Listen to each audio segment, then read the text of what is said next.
අයිබෝවන් යාළුවනේ කොහොමද ඔයාලට මම අද ඔයාලත් එක්ක බලන්න යන්නේ ඕසකා මාලිගාව. ඉතින් ඔයාලා තවමත් මගේ channel එක subscribe කරලා නැත්නම් ඒක subscribe කරගෙන bell icon එක click කරගෙන යමු අපි වීඩියෝ එක බලන්න.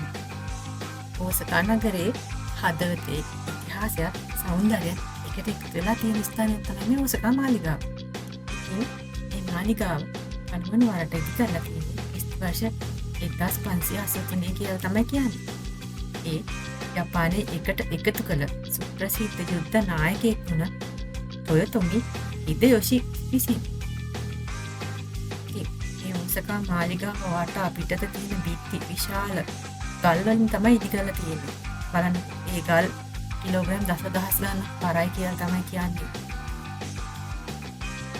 ඉතින් ඕසකා මාලිගාව සර සිය ගණනක් තුළ ගිනි වැටි නැවත නැගිටීම් ගණනාවක් දැක ඉතිහාසමය ස්ථානයක්.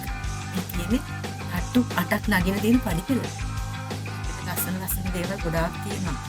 අද අපි දකින්නේ නවීන තාක්ෂණයක් අරුණ ජපාන වාස්තු විද්‍යාවත් එකට එකතු කරලා මිශ්‍ර කරලා නැවත ගොඩනගපු අලංකාර මාලිගාවක්. බලන්නකෝ මේ මාලිගාව ඇතුළත ඉතිහාසයේ කෞතුකාගාරයක් වගේ. මෙතන ටොයොතොමි හිදයොෂිගේ ජීවිතය, යුද්ධ කතා සහ එදා ජපානයේ සමාජය ගැන විස්තර හොඳින් බලන්න පුළුවන්. මේ සොල්දාදුවන්ගේ ආකෘති වලින් ඒ ගැන හොඳට කියවෙනවා. හරිම ලස්සනයි. ඔයාලටත් බලන්න ආසයි වෙනවද? පුළුවන් වුණොත් දවසක එන්න. ජපානයට එන්න බලලා, මේවත් බලලා, ජපානයේ ඉන්න මේක ඇතුළ බලලා ලස්සනට අත්දැකීමක් ලබා ගන්න. ඉතින් තවත් ඉස්සරහට යනවා නම් මේ මාලිගාවේ බලන්න තැන් ගොඩාක් තියෙනවා. අඩිපෙළේ තට්ටු 8ක් නගින්නත් පුළුවන්.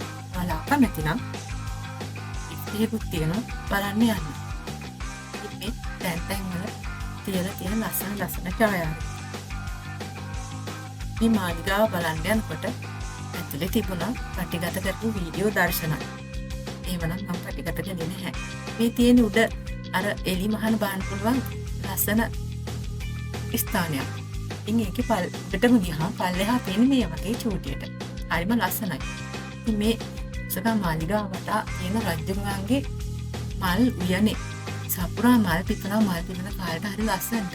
ඉතින් මම බලන්න යද්දි නම් සපුරා මල් තිබුණේ නැහැ. ඒවා පොහොට්ටු විතරයි තිබුණේ. ඔයාලට ගේන තරම් ලස්සනක් තිබ්බේ නැති නිසා මම ඒව ගෙනාවේ නැහැ. මේ තියෙන්නේ අර මංගව විදියට හදලා තියෙන ගල් යොදාගෙන හදලා තියෙන තවත් ස්ථානයක්. මේ තියෙන්නේ ජල ආවරණයක්. මේක ආරක්ෂාවට තමයි ඉදි කරලා තියෙනවා කියලා කියන්නේ. ඔයාලත් එහෙනම් ඇවිල්ලා බලන්න. මේ වීඩියෝ බලලා අත්දැකීමක් ලබා ගන්න කමෙන්ට් එකක් දාන්න. එහෙනම් අපි ආයි අලුත් වීඩියෝ එකකින් හම්බෙන්න. බයි. සුබ දවසක්.